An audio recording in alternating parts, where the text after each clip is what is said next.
Bonjour Marc, Bonjour, enchantée. Donc vous êtes Marc Périvier et vous avez créé la brasserie urbaine Saint-Ouen. absolument. Eh ben, un grand merci d'être venu jusqu'à nous dans notre studio d'enregistrement, mais on est voisins. Il y a peut-être quoi, une rue, quelques mètres qui nous séparent. Bon, à mon avis, il y a moins de 200 mètres, je pense, entre la rue Docteur Boer et la rue Blanqui. Oui, je suis venu en voisin à pied. Et donc c'est tout naturellement qu'on vous invite pour vraiment rentrer cette fois-ci dans les coulisses de vos bières artisanales, en sachant qu'on a eu l'occasion, nous, de les apprécier depuis 2 ans, puisque en fait, vous intervenez souvent lors de nos soirées collaborateurs et on a la chance de pouvoir déguster vos bières lors de ces soirées. Alors aujourd'hui, on va rentrer un peu dans l'arrière-plan de votre entreprise. Et je voulais commencer par votre parcours. Qu'est-ce qui vous avez créé, il me semble, les bières artisanales de Saint-Ouen il y a 5 ans, Oui, en 2018. en Premier brassin 2018. en 2018, mais c'est pas ma première expérience entrepreneuriale. Je suis pas non plus tombé dans la bière comme ça quand j'étais petit comme Obélix. C'est juste une opportunité. Ma première expérience, donc, c'est de créer donc une société de skateboard. Donc, on a importé et développé un business de skateboard ici à Saint-Ouen, donc depuis 2012. Donc, on est installé ici depuis 2012. En 2016, on a créé donc une rampe de skate dans nos locaux de Saint-Ouen, qui sont juste à côté. Donc, vous êtes voisin des locaux avec une rampe de skate. Je savais pas. Nos amis et nos clients skateurs sont venus faire du skate chez nous. Le skate, en tout cas la rampe, c'est quelque chose d'assez physique. C'est un peu comme le squash, c'est assez intense et donc on a soif après une bonne séance de sport. Hein, c'est du sport. C'est un art, mais c'est aussi du sport. Donc on a soif et j'ai eu toujours la bonté de donner des rafraîchissements et des bières donc à tous mes visiteurs. Au bout d'un moment, ça commence à me coûter cher quand même en bière. Et puis, venant du skateboard, j'ai vu aussi l'émergence des craft beer aux États-Unis. J'allais pour le boulot et pour le skate aux États-Unis régulièrement et on voyait donc l'émergence des brasseries artisanales qui poussaient comme des champignons partout. Et ça m'a donné l'idée de faire la même chose chez moi. J'avais des clients sur place, pourquoi pas en faire. J'ai eu la chance de tomber sur les bonnes personnes pour m'accompagner dans ce projet-là à Saint-Ouen. Donc, à la fois donc un artiste qui s'appelle Monsieur Chat, qui habite rue des Rosiers, qui connaissait donc un ami, Bruno Guéraud, qui lui savait faire de la bière. Donc, ils avaient un groupe de brasseurs amateurs depuis quelques années à Saint-Ouen. Et donc, c'est avec l'appui donc de Monsieur Chat qui nous a offert un dessin pour démarrer et la com et donc Bruno Guéraud pour techniquement nous apprendre à faire de la bière. Donc on a lancé ce projet-là en 2018. On a sorti les premières bières donc pour décembre 2018 et ensuite donc on s'est lancé à partir de là. Le succès a été, on va dire, immédiat, c'est-à-dire qu'on a réussi à vendre nos premiers brassins. Donc on n'a pas fait une année de test où on a vendu le premier brassin a été vendu. Ouais, quelques aléas évidemment. Hein. On n'a pas fait que de la bière miraculeuse les premières fois, c'est pas vrai. C'est pas si facile que ça à réussir la bière. Il y a quand même eu des tests et de l'investissement matériel, hein. Il y a eu quand même, vous savez, c'est comme un laboratoire au début. Oui, mais on a vendu notre prod dès le début. Quoi. Le premier brassin a été vendu. Alors, avec des aléas, notamment de mousse, il y avait un peu trop de mousse dedans. Donc, bon, il y en a qui s'en rappellent encore. Mais oui, on a vendu notre première bière qui s'appelait la Pipicha à l'époque, en référence donc, à l'artiste Monsieur Chat. Donc, elle a été vendue et toute l'année 2019. On s'est amélioré, donc on a fait des brassins. Alors la vaste majorité a été vendue sous le nom Pipicha avec Monsieur Chat pour la com. Alors racontez-nous à ce stade comment ça se passe. On est sur de l'artisanat pour des personnes qui ne savent pas comment on fabrique de la bière. Comment ça se passe très rapidement les grandes étapes de la fabrication? Alors ça a l'air très simple comme ça, mais c'est quand même de la chimie, donc c'est plus complexe qu'on croit. Il y a des mécaniques chimiques qui se mettent en place pour arriver jusqu'à une bière, on va dire, buvable. Les ingrédients de base, il y en a trois. Donc, c'est des céréales. La bière, c'est essentiellement des céréales. Donc, on travaille deux types de céréales, donc l'orge et le blé. L'orge pour toutes les bières et le blé pour les bières blanches. Les bières blanches, c'est des bières de blé. Le deuxième ingrédient, donc, c'est le houblon. Le houblon donne l'amertume, protège les bières aussi et donne un certain parfum. Donc, tout le parfum de la bière vient plutôt des houblons. Le troisième, c'est la levure. Alors nous, on travaille avec des levures un peu comme du pain, donc on met une levure pour faire fermenter donc, les céréales qui se transforment en sucre, puis en alcool, Oui. donc à base de levure, donc c'est la fermentation. Et c'est tout. Il n'y a que ça. Il n'y a aucun autre produit chimique ajouté dans nos bières artisanales. Il n'y a rien d'autre et nous, on travaille que ça. Au niveau du matériel sur lequel il faut investir, vous avez investi sur quoi? On se rend compte qu'on peut faire de la bonne bière dans son garage avec du matériel très simple, c'est possible. Mais plus on va investir dans du matériel pro, plus on va être répétitif dans nos succès. C'est-à-dire que si vous voulez faire une bonne bière de façon répétitive, vous êtes obligé d'investir. Et il y a vraiment une très grande différence de contrôle en fonction en fonction de nos appareils. À Saint-Ouen, c'est du matériel très artisanal. Donc, comme les moines il y a 1000 ans, c'est une cuve chauffée dans laquelle on vient verser les céréales et c'est tout, il n'y a que ça. Alors, les mesures, c'est quoi? On peut mesurer le pH, on peut mesurer la température, mais c'est tout ce qu'on a comme matière de contrôle. Dans notre haute unité de production que nous a montée donc à Épinay-sur-Seine, là, c'est automatisé. Il y a un contrôleur, on met la recette, on appuie sur quelques boutons et ça fait la bière de façon contrôlée. Du coup, on a des choses qui sont plus, on va dire, calibrées et maîtrisées. Donc, mais c'est ça la magie de la bière, c'est que dans votre cuisine, vous pouvez faire de la bonne bière et il n'y a aucune raison que vous ne fassiez pas de la bonne bière dans votre cuisine. Cela dit, si vous voulez les vendre, il faut du matériel. Bien sûr. Donc du coup, en 2018-2019, les premières bières se vendent. Comment vous êtes développé après? J'ai l'impression sans business plan et vraiment petit à petit. Quels partenariats vous ont permis de décoller? Alors, on n'a jamais fait de business plan, on n'a jamais été voir un banquier non plus pour demander de l'argent pour des équipements. Tout s'est fait en interne et voilà, on va dire c'est un ramp-up qui est assez scalable, donc on peut acheter une cuve, 2 cuves, 3 cuves. Et là, on en est à 16 cuves, donc c'est un peu comme ça que ça s'est fait au fur et à mesure. Le premier succès, donc c'est les premiers partenariats, donc avec Monsieur Chat, tout 2019, on n'a vendu qu'une seule bière avec lui. On a eu du succès et ensuite on a donc remporté un gros client qui est le Mob Hotel, juste à côté d'ici, hein, c'est aussi nos voisins. Le Mob Hotel nous a vraiment accompagnés dans notre développement. On a fait donc 3 cuvées dès 2019 pour eux, dédiées. On a même transporté nos cuves au Mob Hotel, on a brassé dans leurs cuves. Et ils ont choisi de nous accompagner et de nous aider à démarrer. Donc, on avait un gros client qui nous demandait de la bière de façon régulière. On s'est dit, il faut qu'on fasse quelque chose. C'est pour ça qu'en 2020, pour sauter une étape, j'ai directement racheté une brasserie qui s'appelle la Petrol Brewing Company. En tout cas, j'ai racheté leur matériel, une brasserie qui était déjà totalement fonctionnelle. Et c'est cette brasserie qu'on a installée à Épinay-sur-Seine. Donc, on a fait cet investissement en 2020, en plein Covid, parce qu'on avait un client à satisfaire. Deuxième gros partenariat qui nous a beaucoup aidé aussi à la suite du Momotel, notre deuxième gros client qu'on a conservé, c'est le Restar. Donc on a signé donc avec le Restar donc pour être le partenaire exclusif pour la bière à la buvette. On peut juste expliquer pour les auditeurs qui ne sont pas du coin, le Red Star, c'est une équipe de football très connue. C'est l'équipe de Saint-Ouen. Et Saint-Ouen, on est dans le 93. Voilà, je précise pour ceux qui ne sont pas de la région.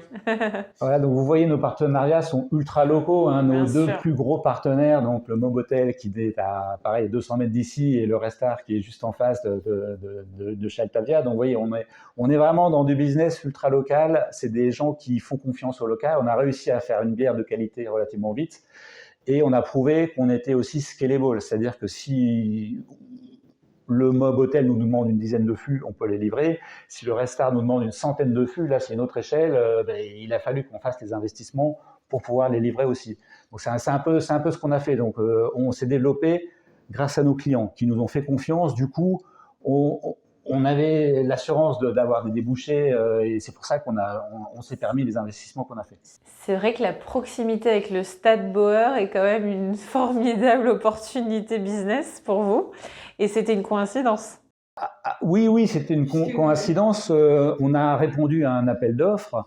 On les a invités chez nous à déguster nos bières pendant l'appel d'offres. Et ils ont été convaincus que traverser la rue, c'était quand même bien pour la bière. Ça a évité de faire des centaines de kilomètres avec des camions. C'était écolo et la bière était bonne. Elle était juste en face de la rue. Bon, pourquoi prendre un autre partenaire? Donc, c'est comme ça qu'on a gagné l'appel d'offres du Restar, ce qui nous a vraiment lancé. en matière de quantité. Là, pour le Restart, je vous parle de centaines de fûts qu'il faut livrer. Alors, Il faut bien pouvoir les produire. On est sur une centaine de fûts, mais à la fin d'un match, comment ça se passe? C'est pour une soirée de match. Quelles sont les quantités nécessaires pour satisfaire les clients? À la buvette actuellement, donc on est sur une moyenne de 50 fûts par match.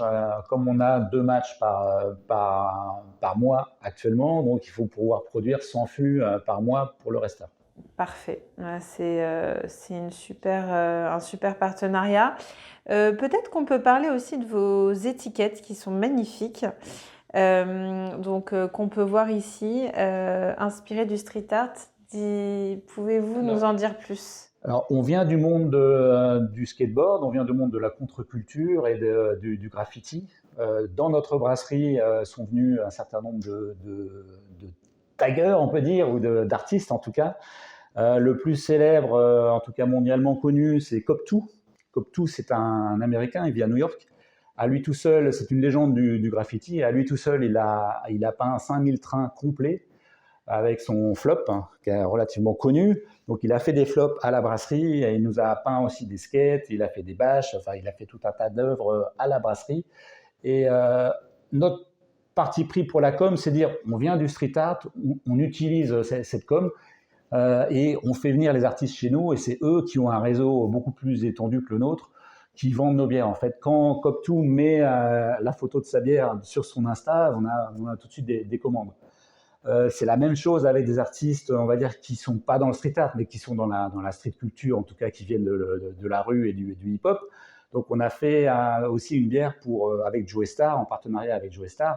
Et même chose, quand Joey a mis la photo de la bière sur son Insta, 500 000 followers, forcément, le lendemain, notre boîte mail a explosé. Donc, on utilise la notoriété de nos partenaires qui sont contents d'avoir de la bonne bière, de participer à un projet local. Joe Star, il est attaché évidemment à la Seine-Saint-Denis. Il a vécu une dizaine d'années donc à Saint-Ouen. Il était content de nous aider. Donc, c'est comme ça qu'on arrive à développer des partenariats. On va dire, quand on a eu Joey, on a d'autres rappeurs qui sont venus chez nous. On a fait quelque chose avec Sully Céphile également. On a fait un projet avec Orelsan. Enfin, on a d'autres cordes à notre arc pour la partie com. Mais c'est important pour nous, on est petit, on n'a pas un budget com illimité et on s'appuie donc sur des partenaires qui offrent deux choses. Un, de la visibilité et en plus, on récupère donc quelque chose de joli, esthétiquement en tout cas, qui est dans ce qu'on aime nous. Vous voyez, on ne fait pas de pub, vous voyez, ça c'est la dernière création qu'on a, c'est l'œuvre brute. Il n'y a pas de logo, il n'y a rien du tout. On met en avant aussi l'artiste, donc on va dire tous les logos, toutes les mentions légales sont au dos. Mais on met aussi en avant l'artiste. Ils ont des bonnes bières à déguster pour leurs événements aussi, ce qui était le cas de Joey. Au lancement de son livre, il avait de la bonne bière pour le vernissage du livre. Ça, c'est en fait la couverture d'un livre. C'est la couverture d'un livre qui s'appelle NTM. On a fait la bière pour le vernissage. C'est comme ça qu'on a eu les droits pour faire une édition limitée de bière. C'est comme ça qu'on travaille avec les artistes. Donc, on leur donne des bières. Ils en ont autant qu'ils veulent. Ils en ont autant qu'ils veulent pour leur vernissage. En échange, on récupère les droits à faire des éditions limitées d'étiquettes. C'est intéressant parce qu'on a l'impression que ces partenaires artistes connus sont très sensibles parce qu'il y a un lien affectif avec la bière. En tout cas, il y a une histoire qui se crée et il y a l'attachement au quartier, mais il y a aussi l'attachement à la boisson. Alors, oui, pour la plupart de nos partenaires. Alors, c'est pas le cas pour Joey. Joey, lui, il aime le rhum, donc il aime pas la bière. Donc, les bières, il les donne à ses amis. Il boit pas nos bières, mais il en fait quand même la promotion, ce qui est quand même agréable. Alors, on a d'autres projets avec lui et on a lancé donc une distillerie récemment. On a commencé à faire du rhum et il n'est pas dit qu'on mette pas un jour sur le marché une bière en collaboration, une deuxième version de la bière de Joey. Magnifique. Alors, comment ça se passe votre offre produit? Quels sont les différents types de bières que vous proposez aujourd'hui? Alors, nous, sur une offre relativement classique de bière. Donc, on démarre dans la bière. C'est pas mon métier de base. On s'est dit, qu'est-ce qu'on fait? On va essayer de faire des bières d'abord qui nous plaisent. Donc, on a fait d'abord une IPA. C'est la première bière qu'on a fait. La Pipicha est une IPA. Pourquoi? Parce qu'on aime l'IPA. On était 4 au départ et on est toujours 4 et on aime l'IPA. Donc, on a commencé à faire celle-ci. Puis ensuite, on a écouté donc la demande de nos clients qui, en fait, la plupart veulent des bières assez facilement identifiables. Donc, on aurait pu partir sur des choses totalement farfelues. Pour aller vendre au Mobotel, autant faire une bière blonde bonne et même techniquement, pour nous brasseurs, autant tant qu'on ne sait pas faire une bonne bière blonde, pourquoi essayer de faire des choses compliquées? Donc, on est parti là-dessus. Autant faire bien maîtriser les différents types de bières classiques et quand on sera mieux, on fera autre chose. On fera des choses et on a plein d'idées pour faire plein de choses. Mais déjà, c'est ça, c'est faire déjà la best-seller chez nous, c'est la bière blonde, hein, c'est celle-ci. La blonde de Saint-Ouen, ça a l'air tout simple, mais c'est pas si facile à faire que ça, une bonne bière blonde, mais déjà, on maîtrise ça. Après, on a fait une bière blanche, on a fait des IPA, on a des bières d'abbaye, on a des bières triples. C'est des bières qui sont relativement classiques, qu'on propose à la fois en bouteille et en fût. Ensuite, à la demande de certains clients, on a fait des bières spéciales. Donc, est-ce qu'on sait faire des bières spéciales? La réponse c'est oui, on en a fait. On a fait une bière à la baie de Timut pour une fromagerie. Voilà, ça c'était un truc un peu original. On a fait pour la Cour des Myrtilles, donc notre client qui s'appelle Main d'œuvre, Cour des Myrtilles, qui est également donc à 500 mètres d'ici maximum. On a fait une bière à la myrtille, Cour des Myrtilles. Voilà, c'était juste des choses toutes simples. Hein, c'est du marketing, mais de base. Hein, on a fait une bière à la myrtille, dégustée en exclusivité Cour des Myrtilles. Voilà le genre de choses qu'on sait faire. Donc techniquement, on est une jeune brasserie, on existe depuis 5 ans. Déjà, essayons de maîtriser les recettes de base, avoir une gamme qui couvre la plupart des besoins de nos clients. Et ensuite, on fait des cuvées spéciales pour nous amuser. On fait aussi une bière de Noël tous les ans. On fait quelques élucubrations. Comme j'ai dit tout à l'heure, donc on a aussi une partie distillerie. Donc, on est en train de faire des mix entre ce qu'on peut faire sur le savoir-faire de la distillerie appliqué à la bière. Et là, on va vous sortir des choses passionnantes en 2024. Alors, moi, je voulais qu'on se penche un peu sur le gluten naturel et sur la certification bio. Où est-ce que vous en êtes par rapport à cette certification? Alors là, nos 2 unités de production, donc que ce soit celle de Saint-Ouen ou celle d'Épinay, sont toutes les 2 certifiées bio. Donc les 2 sont certifiées bio. On est certifiés depuis 2 ans. C'est vrai que c'est un parcours du combattant. C'est pas si simple. C'était pas notre métier non plus. Donc on a appris. On a essayé de faire des choses simples aussi, faire des recettes simples, à faire tout le temps les mêmes, comme ça, pour en matière de traçabilité, c'était beaucoup plus simple. Ouais. On a vraiment adopté une méthode, on a certifié donc nos 5 bières en fût, sont toutes certifiées bio. Il existe la version bio et non bio, donc on gère les deux, mais la plupart de nos produits sont certifiés bio. La démarche est complexe pour une société comme nous, de notre taille. Encore une fois, on ne peut pas payer des consultants à passer la certification. C'est nous, on doit remplir les papiers. On a réussi pour nos 2 entités. C'est quelque chose de faisable et qui nous a permis également de nous structurer et d'améliorer tout ce qui était traçabilité chez nous. C'est vrai que vous avez vu, on a démarré, mais on n'est pas des industriels au départ. Hein. On a démarré la bière comme ça avec une cuve et un poêle à paella pour chauffer nos cuves et c'est tout, mais on n'a pas de processus industriel. Moi, je n'ai pas de passé d'industriel ou d'opérateur industriel du tout. On apprend sur le tas et on va dire avec un peu d'abnégation, on y arrive. Même la certification bio. C'est une demande qu'on avait beaucoup il y a quelques années. Maintenant, on nous demande non seulement d'être bio, mais c'est surtout local. Et c'est vraiment une demande qui émerge. On est en train d'avoir d'autres projets dans d'autres villes pour lancer d'autres brasseries locales. Pourquoi? Parce que les consommateurs veulent vraiment consommer local. Si vous voulez vendre de la bière à Paris, il faut qu'il y ait écrit Paris dessus. Il ne faut pas qu'il y ait écrit Saint-Ouen. Le gage de confiance, il est vraiment au niveau local et au niveau qualitatif, on a l'impression aujourd'hui. Alors, notre ADN était de faire de la bière le plus écolo possible et le plus local possible. Ça, c'est important pour nous. Il y a aussi tout l'aspect donc d'impact carbone. Si c'est brassé sur place, il n'y a pas de transport. En matière de recyclage aussi, on fait d'énormes efforts. Tous les fûts sont évidemment lavés. On n'a que des fûts inox, on les lave. Les bouteilles, on a lancé aussi un programme pour réutiliser nos propres bouteilles. On livre un certain nombre de clients dans des caisses réutilisables. Et tout ça, ça peut se faire, ça peut surtout se faire en circuit court. Pardon, excusez-moi, je n'ai pas oublié. On va dire notre démarche écologique est vraiment locale. La partie recyclage, la partie récupération des bouteilles, la partie lavage, tout se fait en interne et c'est vraiment des éléments qu'on met en valeur et qui nous différencient de nos confrères. C'est vrai, quand on a une marque locale, on est aussi plus visible localement, on travaille avec les associations, on travaille avec la mairie, On travaille avec les acteurs, on va dire, des affaires également, donc ça se fait donc en circuit court et tous les contacts se font au niveau local, c'est ce qu'on valorise bien entendu. Aujourd'hui, est-ce que l'entreprise est rentable? Vous êtes combien de salariés dans la structure? Alors nous sommes 4 équivalents temps plein. L'entreprise est presque rentable, on va dire. Pourquoi je dis presque? Parce qu'on est toujours en phase de croissance, on a toujours des investissements à faire et on n'a jamais fini. C'est un peu le tonneau des Danaïdes. Quand on a 16 fermenteurs actuellement, on a démarré avec un, on en a 16 maintenant. Et il nous en faut encore plus et on pense déjà à la prochaine usine. Donc là, on a 2 usines et il nous en faut une 3e. Quand je dis usine, c'est vraiment artisanal. Hein. Unité de production artisanale. Voilà, exactement. On va dire un point de production. Ok. Ce qui nous permet également de nous étendre géographiquement. Comme on fait de la bière locale, si on ouvre un 3e point de production, on va pouvoir attaquer un nouveau marché.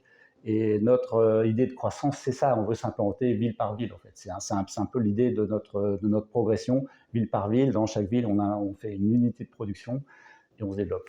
Et on occupe le terrain en partenariat avec tous les acteurs locaux. Vous êtes associé avec les 3 autres personnes? Comment ça fonctionne? Alors c'est moi qui porte le projet financièrement. Ensuite, c'est des gens qui travaillent soit bénévolement, soit sous forme de consultants, qui sont rémunérés pour certains en bière, pour d'autres un peu autrement. Mais non, je suis le seul porteur de ce projet-là financièrement. Donc du coup, j'ai l'impression que vous formez quand même une équipe très soudée. Il y a eu des moments où vous vous êtes senti seul dans cette aventure entrepreneuriale? Oui. Vous avez vu, on n'a pas de partenaire externe, donc on fait tout en interne, on se développe tout en interne. C'est vraiment de la croissance interne. La seule croissance externe qu'on a fait, c'est quand on a racheté donc la société Pétrole Brewing Company, mais on a racheté le matériel et pas les clients, ni le personnel. On a mais bon, c'est quand même une croissance, un palier de développement important pour nous. C'est sûr que je suis accompagné par personne et je suis surtout accompagné par mes clients. Et on va dire le développement se fait grâce aux clients essentiellement et à nos partenaires qui nous aident en nous passant des commandes. Et c'est important. Vous grandissez avec eux? Ah, on grandit, ils nous aident à grandir. Et c'est vraiment l'idée, c'est comme le partenariat important avec le Restart. On était vraiment très petits quand ils nous ont fait confiance, mais ils se sont dit, on va les aider à grandir, ce qu'on a réussi. C'est vraiment un beau retour d'expérience. Est-ce qu'il y a des choses, des erreurs que vous avez faites ou des écueils que vous voulez partager aujourd'hui et qui peuvent servir à des entrepreneurs qui se lancent demain? S'il y avait des choses à refaire? Oui, vous avez à ouvrir le capital. C'est vrai que financièrement, porter tout seul le projet, c'est un peu lourd. Et c'est vrai qu'on a fait, comme je vous ai dit, on n'a pas de partenaire financier, on n'a pas de banque qui nous suit, on n'a pas de capital investissement. C'est vrai que ça, c'est une erreur. Il y a des sociétés qui sont développées plus vite parce qu'ils ont ouvert leur capital plus vite. Ouais. Il y a un exemple très célèbre et mondialement célèbre qui est Brewdog en Écosse, qui dès le début a ouvert son capital. Ils ont des milliers d'actionnaires dans le monde entier et du coup, c'est devenu une boîte mondiale. Alors, c'est pas du tout ce qu'on veut faire nous, c'est pas du tout l'approche qu'on a, mais c'est vrai qu'ouvrir le capital au moins de façon locale, vous avez vu, on a donc 2 unités de production, on va en ouvrir une 3e. L'idée, c'est ça, c'est d'essaimer et d'ouvrir le capital par entité et par ville. Ça, c'est quelque chose qu'on aurait dû faire depuis un moment, qu'on n'a pas fait. Est-ce que vous avez pensé au financement participatif, au crowdfunding? C'est ce qu'a fait Brewdog, c'est ce qu'a fait pas mal de mes confrères. Oui, on s'est jamais lancé là-dedans. C'est une erreur, on aurait dû le faire. Mais il n'est jamais trop tard, peut-être que l'occasion va se présenter. Absolument. Pour de nouvelles unités de production. Alors, on va se développer, vous avez parlé de la prod, on a aussi l'aspect local qui est d'accueillir les gens chez nous. Et c'est vrai que ce serait très, très pertinent d'aller faire un crowdfunding pour avoir un lieu d'accueil, on va dire, un peu plus sympathique que le lieu, on va dire, un peu très basique qu'on a en ce moment. Et oui, pour faire ce qu'on appelle une tap room, donc un espace où il y a de la bière pression de la brasserie qui peut être dégustée, c'est dans ce genre de cadre qu'on envisage de faire du crowdfunding. Parfait. Écoutez, merci infiniment pour ce témoignage qui était très instructif et on vous souhaite une très bonne continuation. Je vous remercie. Au revoir. Au revoir.